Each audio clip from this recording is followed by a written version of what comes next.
Tiếp tục các màn gió.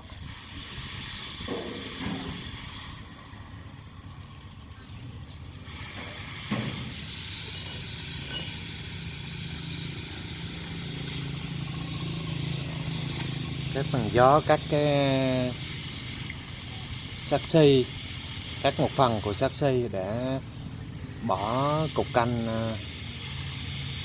cho lọt, nó bị cắn cục canh.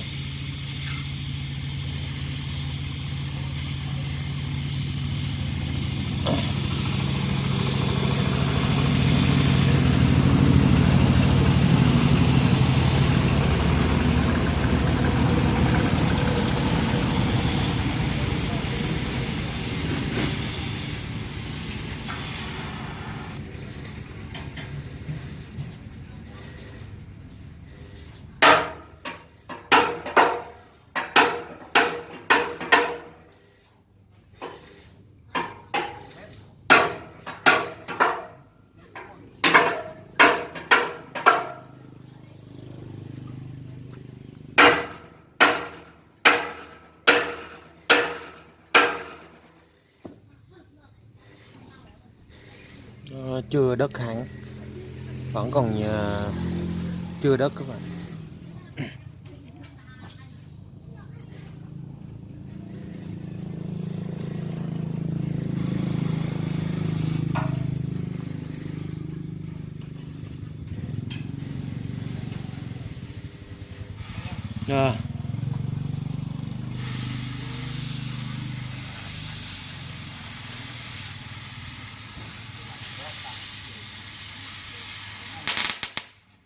Đây có biết ai bán con dê không? Con dê á, ai bán không? Không biết hả? Ông hồi nãy, ông qua hỏi ông hồi nãy rồi, ông đó không biết. Không có.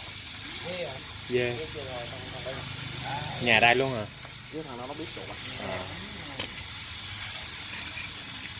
Con dê.